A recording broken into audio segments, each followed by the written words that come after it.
Oke, selamat datang teman-teman. Assalamualaikum warahmatullahi wabarakatuh. Selamat datang di Bahasa Inggris pertemuan ke-9 ya. Ya, pada pertemuan kali ini kita akan membahas mengenai reading. Kemarin kita sudah beberapa kali membahas mengenai grammar ya.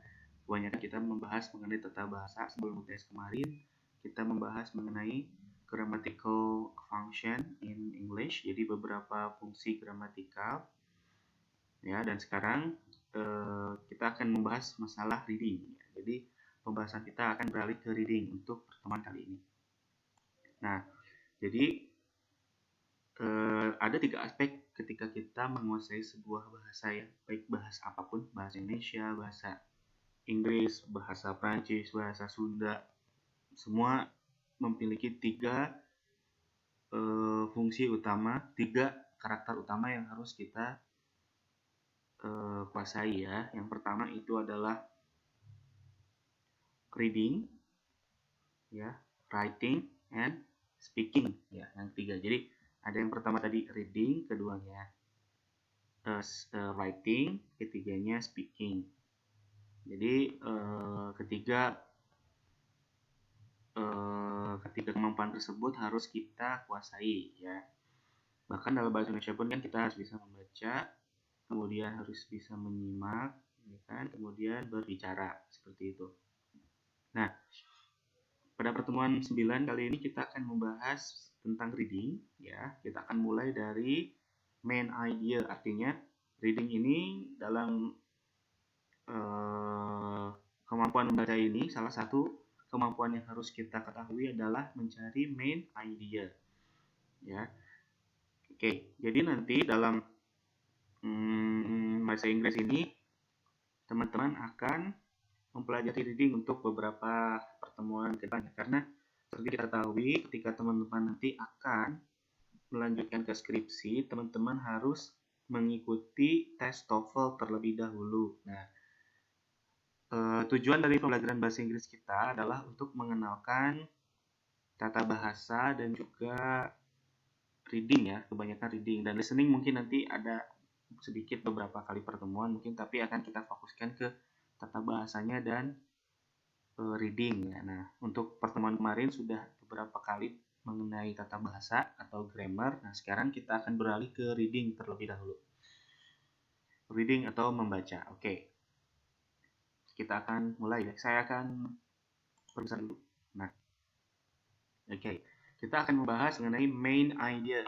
Oke, mencari ide utama dalam sebuah teks bahasa Inggris. Nah, ini sangat bermanfaat karena nanti untuk TOEFL sendiri ini akan sangat banyak sekali soalnya. Jadi kemungkinan ketika nanti teman-teman mengerjakan soal reading dalam sebuah tes TOEFL, teman-teman akan dihadapkan dengan pertanyaan yang berkenaan dengan main idea atau ide utama. Oke, jadi kita akan bahas. Kita mulai ya. Oke, jadi ada 3 outline yang akan kita bahas sekarang. Jadi nanti kita bahas dulu objektifnya apa sih, untuk apa sih main idea, kemudian nanti setelah melihat ini teman-teman akan mendapatkan apa dengan belajar main idea ya. Kemudian kita akan ke material discussion, jadi ada diskusi materi, akan saya berikan pemaparan sedikit, saya akan berikan tips atau skillnya agar teman-teman bisa mengerjakan soal reading khususnya di bidang atau di kajian main idea ini ya, di soal tentang ide utama. Kemudian example atau contoh ya, nanti kita ada lihat beberapa contohnya dan teman-teman bisa melihat dan ikut mengerjakan ya sambil melihat videonya. Oke, objektif. Jadi ketika teman-teman berbicara tentang main idea itu apa sih? Nah, jadi main idea itu, nah di sini di pembelajaran kita tentang main idea itu kita akan berbicara mengenai ide utama dan bagaimana kita mengerti dan bisa mendeskripsikan main idea-nya dalam sebuah teks ya. Kemudian kita bisa melihat ide utama itu ada di bagian mana karena nantinya tidak mencari main idea itu atau ide utama itu memang kalau kita lihat tips atau skillnya itu akan terasa mudah tapi tidak semudah itu ya. Jadi teman-teman harus benar-benar bisa menganalisa teks yang nanti teman-teman akan lihat dan analisa, kemudian analisa ya. Analisa di bagian manakah si ide utama itu ada. Ya, nanti kita jelaskan lebih lanjut di slide selanjutnya. Oh ya, jangan lupa nanti setelah melihat video ini, ketika teman-teman sudah melihat videonya, jangan lupa teman-teman bisa bertanya lewat e-learning. Nanti saya pun akan posting di e-learning beberapa contohnya. Kemudian teman-teman bisa mengerjakan soalnya di e-learning, atau setelah mengerjakan soal di sana, ketika punya pertanyaan, boleh bertanya di e-learningnya, atau silakan WhatsApp di grup atau WhatsApp ke saya ya. Oke, kita lanjut ya. Oke, apa itu main idea? Apa itu ide utama? Oke, kalau dalam strukturnya di dalam bahasa Inggris, main idea itu dianggap sebagai core of the material, that particular point that the author is trying to convey. Jadi, dengan kata lain, main idea itu adalah inti dari materi. Materinya itu apa? Material dalam teks yang memiliki poin yang sangat spesifik yang diinginkan oleh autor untuk dimengerti gitu. Jadi sebetulnya autor itu penulis ya. Jadi ketika ada teman-teman menulis misalkan menulis novel atau menulis cerpen, pasti ada inti yang ingin diceritakan di situ. Atau bahkan misalkan menulis sebuah karya ilmiah, pasti ada intinya, ada ide utamanya apa sih yang ingin ditulis gitu ya. Itu adalah main idea. Nah, tidak berbeda jauh dengan bahasa Indonesia, bahasa Inggris pun main idenya seperti itu. Jadi inti dari teks, inti materi dari teks yang dituliskan oleh autor atau penulisnya itu apa? Ya, itu adalah main idea. Jadi, teman-teman ketika melihat sebuah teks, ketika ingin mengerti sebuah teks harus tahu ide utamanya. Ketika tahu ide utamanya, pasti teman-teman akan mengerti dan paham mengenai isi teks tersebut, gitu ya.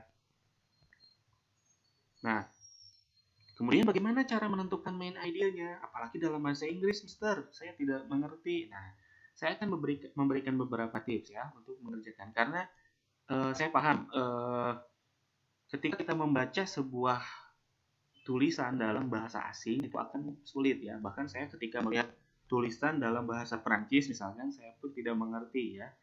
Makanya saya harus membaca kamus dan saya belajar itu bahasanya. Nah, mungkin teman-teman di sini juga ada yang memiliki kesulitan misalkan vocabulary-nya, bahasa Inggrisnya tidak terlalu banyak gitu. Jadi teman-teman memiliki kesulitan untuk mengartikan. Tapi mungkin ada teman-teman juga yang sudah sangat banyak vocabulary-nya, itu sangat bagus ya. Jadi saya akan berikan tipsnya agar lebih mudah mengerjakan. Ketika dalam sebuah teks kita harus mencari main idea-nya. Oke. Jadi main idea itu ada dua jenisnya ya untuk mencari main idea itu ya. Jadi main idea itu ada yang tertulis di dalam teks ya. Jadi sangat mudah mencarinya ketika dicari bagaimana apakah ide utama dari teks ini. Nah, teman-teman bisa langsung melihat karena ada di dalam teks. Ada yang seperti itu. Kemudian ada yang main idea yang tidak tertulis atau yang tidak tersurat di situ, tidak terlihat secara jelas, tapi ada apa ya istilahnya itu tersembunyi mungkin ya. Gitu ya, implisit. Jadi kita harus mencari berdasarkan kesimpulan begitu. Nah, yang stated main idea ini yang tertulis itu ada 3 caranya untuk melihat itu. Jadi untuk main idea atau ide utama yang ada di dalam teks atau terlihat langsung ya, tersurat di situ, teman-teman bisa melihatnya dengan 3 cara ya. Cara yang pertama adalah state in the first. Jadi maksud state in the first itu jadi si main idea atau ide utamanya itu akan muncul di awal paragraf di baris pertama biasanya ya. Biasanya seperti itu. Jadi hampir ya untuk soal-soal yang berkenaan dengan main idea di beberapa contoh soal seperti TOEFL atau mungkin soal-soal seperti TOEIC dan sebagainya, biasanya si main idea ini akan muncul di baris pertama di paragraf pertama. Hampir 50% kemungkinannya ya. kemungkinannya 50% akan ada di awal paragraf. Biasanya seperti itu. Jadi kemungkinan yang pertama ini yang A, yang state in the first ini sangat banyak. Kemungkinannya 50%. Sehingga ini sangat mudah untuk dicari ya. Kemudian yang kedua itu state in the middle. Nah, ini biasanya ada di tengah-tengah paragraf. Misalkan paragrafnya ada 3, berarti main idea-nya ada di paragraf kedua di baris pertama biasanya. Ya, atau mungkin ada 2 paragraf, berarti ada di paragraf 1 atau 2. Kalau di paragraf 1 berarti ada di tengah-tengah di paling bawah gitu ya. Atau misalkan di paragraf 2 berarti di awal-awal. Pokoknya ada di tengah saja ya. Jadi letaknya itu ada di tengah. Oke. Kemudian yang ketiga itu state in the last. Nah, state in the last ini berarti dia munculnya di terakhir ya, di akhir paragraf. Di akhir paragraf. Jadi dia akan munculnya di akhir. Misalkan paragrafnya ada 3, berarti dia muncul di paragraf ketiga di akhir baris. Begitu ya. Jadi ada 3, ada state in first, state in the middle, and stated in the last. Nah, itu stated main idea atau ide utama yang tertulis. Nah, kemudian unstated main idea atau ide utama yang tidak tersurat di situ. Biasanya ini tersembunyinya bukan tersembunyi tidak terlihat, tetapi teman-teman harus menyimpulkan keseluruhan teks, baru teman-teman bisa menjawab main idea dari teks tersebut ya. Jadi ini agak tricky atau agak sulit untuk dilakukan dengan cepat karena teman-teman harus melihat keseluruhan teks dan menyimpulkan dari teks tersebut. Berbeda dengan yang stated main idea ini ya. Jadi teman-teman untuk stated main idea ini teman-teman bisa memilih atau membaca apakah ada di yang pertama, baris pertama, apakah ada di tengah atau ada di akhir ya. Tapi untuk unstated main idea ini teman-teman harus mencari kesimpulan ya. Jadi kesimpulannya harus teman-teman buat seperti itu. Nah, itu yang agak sulit ya. Jadi ada 2 jenis untuk mencari 2 jenis main idea, ada yang stated dan unstated ya.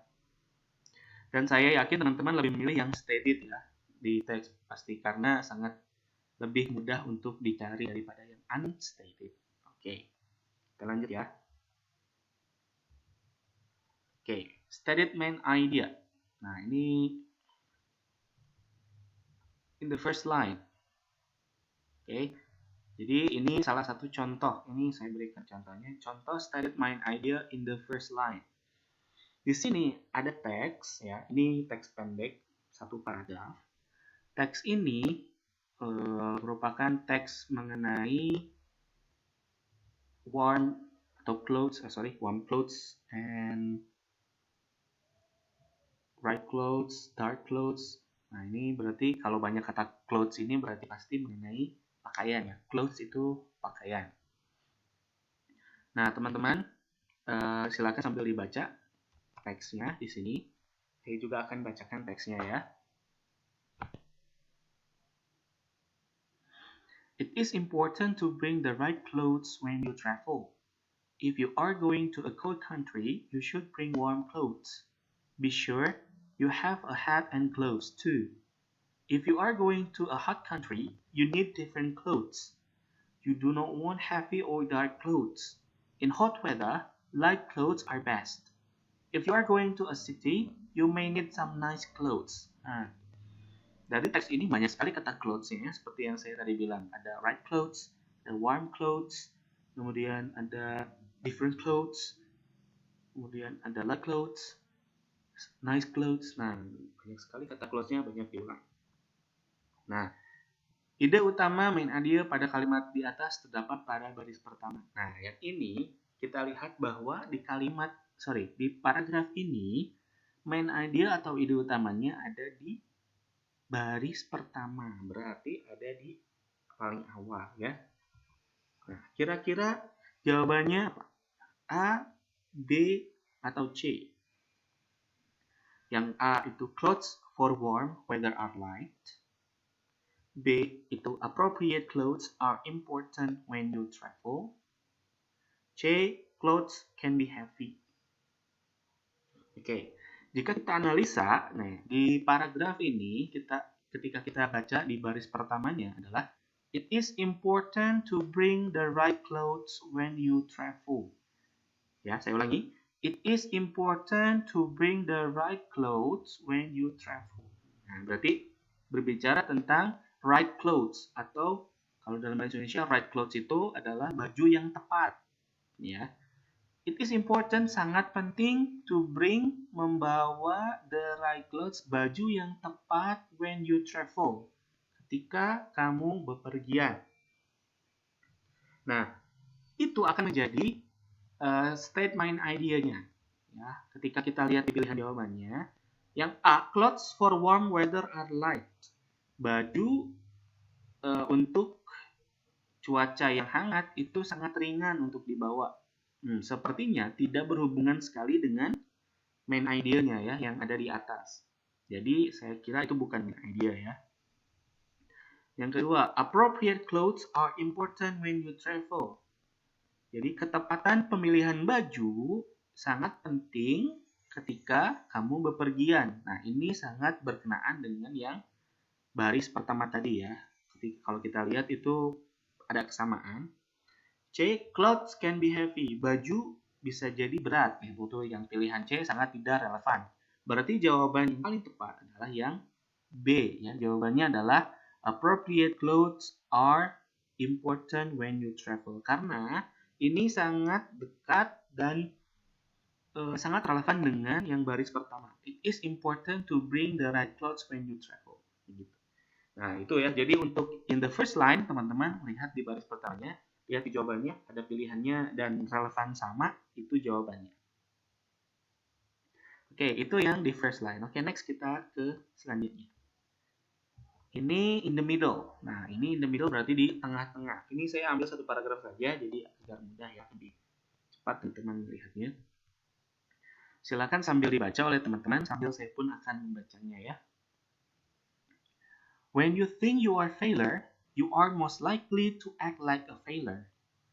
When you think you are successful, you are more likely to act like success. When you feel good about yourself, about who you are capable of doing, you will perform better. Self-esteem is very important because success breeds success. Increasing self-esteem will therefore help you to function more effectively in school, in personal relationship, and in careers. Oke, nah ini kalau kita lihat ada beberapa kata yang diulang-ulang seperti apa? Sukses ya. Kemudian self-esteem. Oke. Kemudian apa lagi? Itu ya, mungkin ya. Kebanyakan adalah sukses and self-esteem. Itu yang menjadi yang banyak diulang ya. Mungkin itu bisa jadi alat bantu kita, teman-teman, ketika kita untuk mencari main hadiah. Mungkin salah satunya adalah teman-teman bisa melihat kata-kata yang banyak diulang itu apa. Nah, ini kita mencari ide utamanya di tengah, nah, di baris tengah ya. Kita cari baris tengah. Kira-kira yang di baris tengah itu yang mana ya? Oke. Nah, misalkan kita ambil yang baris tengahnya yang lebih luas. Yang lebih luas itu yang self-esteem is very important because success breeds success. Self-esteem is very important because success breeds success. Kita ambil yang ini ya, karena ini lebih ke tengah ya. Lebih di tengah ya. Oke, kita lihat. Pilihan yang A, don't think about failure. Itu tidak berkenaan dengan yang tengah ya, dengan kalimat yang bagian tengah itu ya.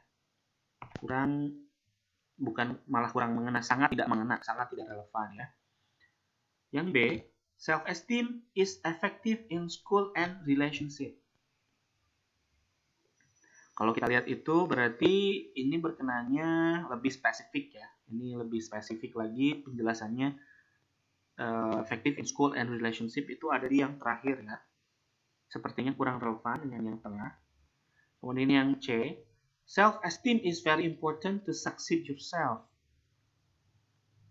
Oke, self-esteem is very important to succeed yourself. Oke, kita lihat yang tengah.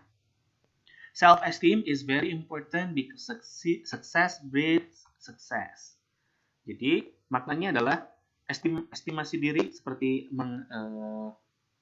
kayak menilai diri sendiri gitu ya. Ketika kita memberikan penilaian diri sendiri, self-esteem is very important, sangat penting untuk diri kita ya. Because success breeds success, karena sukses itu akan menghadirkan sukses. Jadi ketika kita berpikir sukses, diri kita sukses, maka hasilnya pun akan sukses kitanya ya. Jadi kita tidak underestimate, tidak menganggap diri kita itu jelek. Jadi self-esteem is very important. Nah, itu yang makna dari yang tengah itu ya. Dari baris tengah.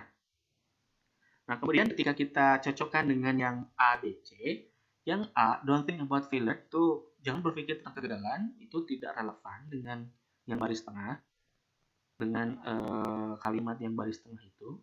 Yang B, self-esteem is effective in school and relationship, ini malah hadirnya di baris akhir ya, berarti sangat tidak relevan. Dan yang sangat relevan itu adalah yang C, self-esteem is very important to succeed yourself. Jadi mengestimasi diri sendiri itu sangat penting untuk menyukseskan dirimu. Jadi berpikirlah ketika Anda ingin sukses, berpikirlah bahwa Anda akan sukses. Jangan takut Anda tidak akan sukses. Begitu ya. Jadi jawaban yang cocok adalah yang C ya. Itu untuk yang in the middle, yang di baris tengah. Oke, selanjutnya.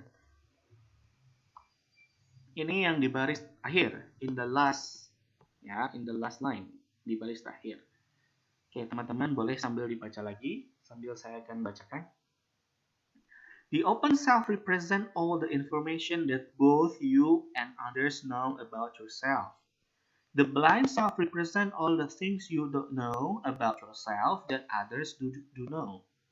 The hidden self contains all that you know of yourself and of others that you keep secret. The unknown self represents truth about yourself that neither you nor others know. Thus, your self-awareness is how much you know about yourself, according to the model of the four selves. Ini sama ya, sepertinya banyak self ya. Ini baris akhir. Kira-kira di manakah atau manakah main idenya? Oke. Karena ini jelas, berarti kita lihat yang terakhir ya. Yang terakhirnya itu, thus, your self-awareness is how much you know about yourself according to the model of the four selves. Nah, kita lihat yang sangat berkaitan dengan baris terakhir tersebut ya. Yang A, open the information of yourself. Ini tidak berkenaan dengan yang baris akhir ini. Hidden yourself from the others. Ini tidak ada. Tidak nyambung ya. Yang C, self-awareness is about how much you know about yourself. Self-awareness, mungkin ini kita bisa, your self-awareness ini bisa kita sebutkan ya. Bisa kita tekankan, self-awareness is how much you know about yourself. Ya, jadi jawabannya yang C, yang paling tepat, karena sangat relevan. Nah, itu ya. Itu tipsnya untuk mencari main idea. Jadi bisa dilihat di awal, di tengah, dan di akhir. Tapi ingat yang paling banyak, biasanya yang paling banyak dalam sebuah teks itu adalah state detail atau state main idea yang muncul di awal paragraf di baris pertama. Biasanya itu akan selalu menjadi main idea. Itu hampir 50% kemungkinannya, lebih banyak daripada yang lain. Oke. Nah, kemudian jika teksnya banyak, misalkan ada 3 paragraf, 4 paragraf, bagaimana cara mengetahui itu merupakan main idenya? Nah, seperti yang saya tadi bilang ya, berarti teman-teman yang pertama adalah baca semua baris pertama, baris tengah, baris akhir paragraf, kemudian untuk teman-teman menentukan main idenya. Nah, setelah dibaca, kok masih bingung? Nah, ketika masih bingung, tahap keduanya adalah dari paragraf-paragraf tadi, dari baris-baris tadi, tentukan mana yang menjelaskan keumuman dari teks. Biasanya kan kalau teks itu ada yang bentuknya deduktif dan induktif. Ada yang dari umum ke khusus, ada khusus ke umum. Nah, carilah yang bentuknya umum dulu, karena biasanya kan penjelasan sesuatu itu akan dimulai dari sesuatu yang umum dulu. Sesuatu yang umum, baru ke yang khusus. Nah, biasanya yang umum ini akan menjadi main idea-nya ya. Jadi, ketika teman-teman melihat sebuah teks, misalkan ada 4 paragraf, bacalah bagian awal, bagian tengahnya, bagian akhirnya, dan lihat yang paling umum, yang menjelaskan keumuman. Ya, biasanya itu adalah main idea-nya ya, begitu.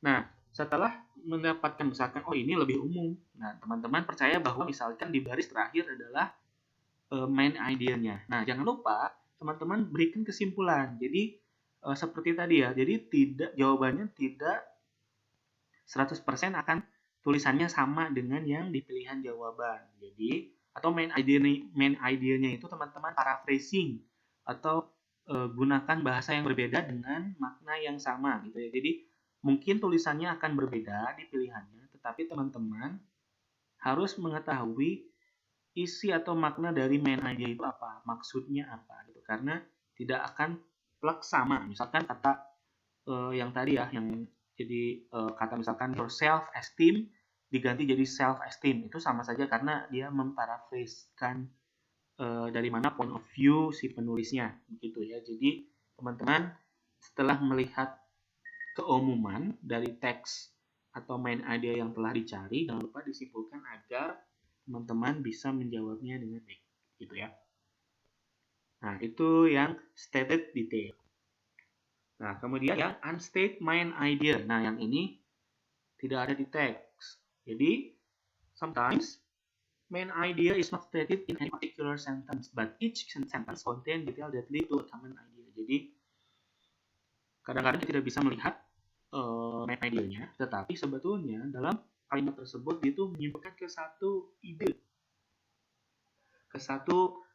ide umum gitu ya. Jadi dia seperti misalkan ada tulisan yang mengkhususkan, tulisan khusus, tapi dia menjelaskan tentang banyak hal, misalkan, tapi hal itu merujuk pada satu hal gitu. Nanti kita lihat contohnya agar teman-teman tergambar ya, bisa tergambar. Oke, ini contoh example unstated main idea. Jadi ini adalah salah satu contohnya. Kita lihat ya, agar teman-teman bisa langsung melihat, tidak langsung terbayang. Teman-teman bisa baca dulu teksnya. Saya juga akan baca teksnya dulu. People in the United States disclose more than those in Great Britain, Germany, Japan, or Puerto Rico. American students also disclose more than students from 9 different Middle East countries. Singaporean Chinese students consider more topics to be taboo and inappropriate for self-disclosure than their British colleagues. In Japan, it is considered undesirable to reveal personal information, whereas in much of the United States, if it is not only considered desirably, it is expected. Ya, jadi ide utamanya kalau kita lihat di penjelasannya nih ya, teman-teman. Jadi teks ini menjelaskan tentang disclosure. Jadi kalau teman-teman lihat di situ banyak kata disclose ya. Ada disclose, ada disclosure. Nah, disclose ini maksudnya keterbukaan. Jadi keterbukaan sosial itu seperti teman-teman kadang-kadang ada yang sama temannya, misalkan orang Indonesia ya, sepertinya orang Indonesia lebih terbuka atau tertutup tergantung daerahnya ya, tergantung sukunya mungkin. Tapi kalau misalkan contoh ini, orang Amerika itu disclose more than those in Great Britain. Jadi orang Amerika lebih terbuka daripada orang-orang Inggris, orang Jerman, orang Jepang, dan Puerto Rico. Karena orang Amerika itu lebih senang sharing gitu ya orangnya. Terus kemudian mereka lebih supel. Begitu ya. Nah, kalau di teks tersebut kita lihat bahwa ada beberapa negara juga disebutkan. Ada Great Britain, Germany, Japan, Puerto Rico, kemudian ada Singapore, Singaporean Chinese, Japan, ya dan sebagainya. Ada beberapa negara disebutkan. Ada kata disclose dan beberapa negara, keterbukaan dan keterbukaan sosial dan beberapa negara. Nah, jika kita lihat dan kita simpulkan dari teks tersebut, dapat kita lihat bahwa di setiap negara itu punya disclose yang berbeda-beda ya, karena di situ disebutkan United States disclose more than those Great Britain, Japan, and Puerto Rico gitu. Terus kemudian ada perbedaan student atau siswa ketika mereka ketika mereka terbuka satu sama lain gitu ya, disclose tadi ada. Di Jepang mereka tabu ya, topik-topik yang privasi itu tabu kalau di Jepang. Nah, ini dapat kita simpulkan bahwa disclosure atau keterbukaan sosial di setiap negara itu berbeda-beda ya. Jadi kesimpulannya, kalau kita simpulkan dari teks ini bahwa people from different countries have different degrees of self-disclosure. Jadi orang-orang dari beda negara memiliki perbedaan self-disclosure, keterbukaan diri ya. Begitu. Di Indonesia pun sama, Indonesia pun ya banyak perbedaan. Orang Sunda, orang Jawa, orang Kalimantan, orang Sulawesi, mereka pasti punya disclosure yang berbeda-beda seperti itu. Nah, di teks ini menunjukkan perbedaan disclosure. Jadi kesimpulannya adalah yang saya tuliskan di situ ya. Saya beri tandai dengan tanda merah. Oke. Gitu ya. Itu ya example of unstated main idea. Oke, saya lanjutkan ya. Oke, kita akan coba dengan latihannya. Nah, ini latihannya. Teman-teman, silakan dibaca, kemudian tentukan main idea-nya. Saya akan bacakan ya. Saya akan bacakan juga, jadi teman-teman ikut membaca dan membaca. Dan teman-teman membaca juga. Luang Prabang has both natural and historical sites. Among the natural tourism sites are the Kuangsi Falls and Pak O Caves. Tourists may also ride elephant. At the end of the main street of Luang Prabang is a night market where stalls sell shirts, bracelets, and other souvenirs. The Ho Jam Royal Palace Museum and the Wat Sing Tong Temple are among the most well-known historical sites. Along the magnificent temples, a significant part of the old town's appeal is the many French provincial-style houses. Okay, kira-kira what is the main idea?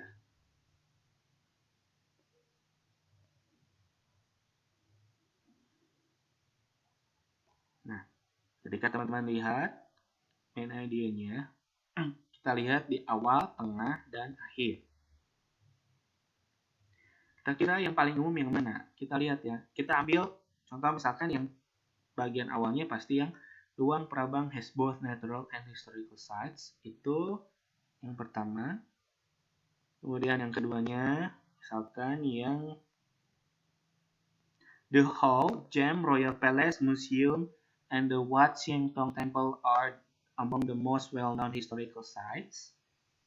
Kemudian yang terakhirnya berarti yang along with the magnificent temples, a significant part of the old town's appeal is the many French provincial style houses. Nah, kalau dilihat, kalau kita spesifikasikan dari yang umum ke khusus, berarti yang umumnya yang pertama ya, yang paling pertama.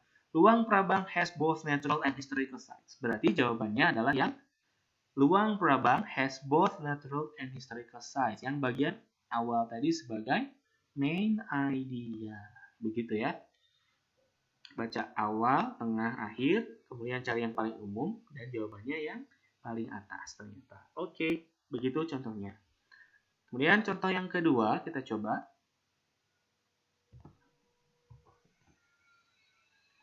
Oke, ini contoh yang kedua. Silakan dibaca, saya akan bacakan juga. Food sits at the very center of Vietnamese culture. For every significant holiday on the Vietnamese cultural calendar, all the important milestones in Vietnamese person's life, and indeed most of the important day-to-day social events and interactions would play a central role. Special dishes are prepared and served with great care for every birth, marriage, and death, and the anniversaries of ancestors' deaths.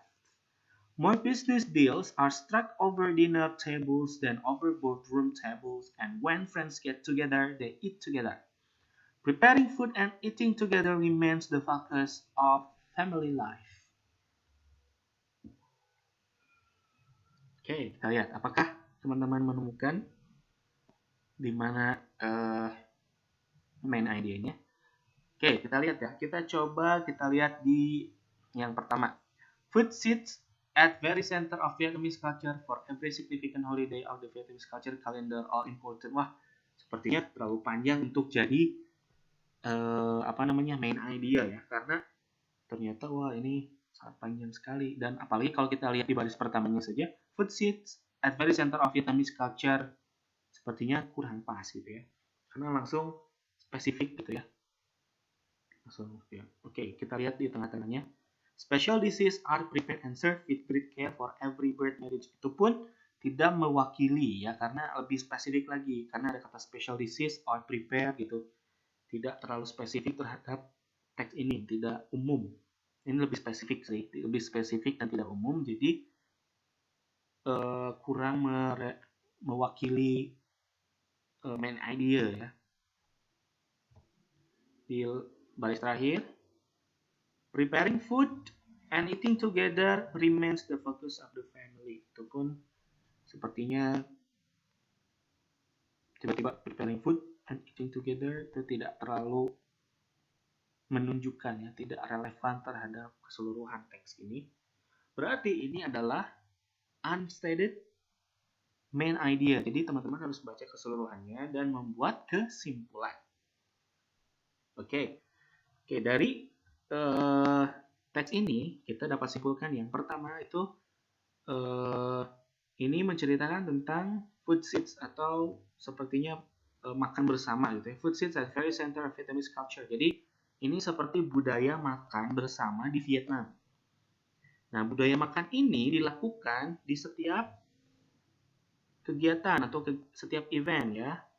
Ada birth, marriage, death. Jadi ada kelahiran, pernikahan, kematian, bahkan bisnis atau berkumpulnya keluarga, itu semua dilakukan dengan makan bersama. Nah, dari hal tersebut bisa kita simpulkan bahwa teks ini menceritakan tentang food eating culture in Vietnam ya. Gitu ya. Jadi mungkin kesimpulannya itu. Oh, jadi ini tentang food eating culture in Vietnam. Jadi budaya makan di Vietnam seperti apa. Kita lihat lagi bahwa makanannya katanya selalu bersama-sama di berbagai event. Nah, mungkin teman-teman bisa kita buat bahwa si kesimpulan dari atau main idea dari teks ini adalah food eating together, atau lebih spesifik lagi mungkin eating together culture in Vietnam is for all event. Oke, nah saya tuliskan ya. Saya akan tuliskan di sini. Nah, jadi main idenya kalau kita lihat dari teks ini, eating together.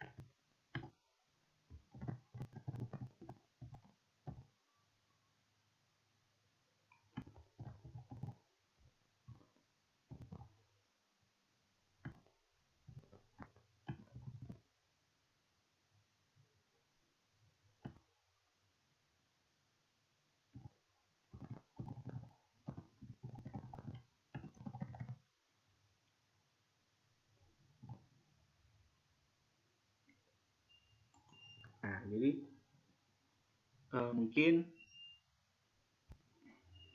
ini menjadi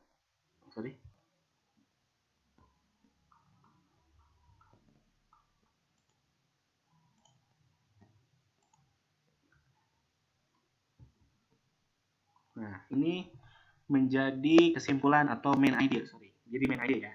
Jadi main idenya, jadi eating together culture in Vietnam is for every special event.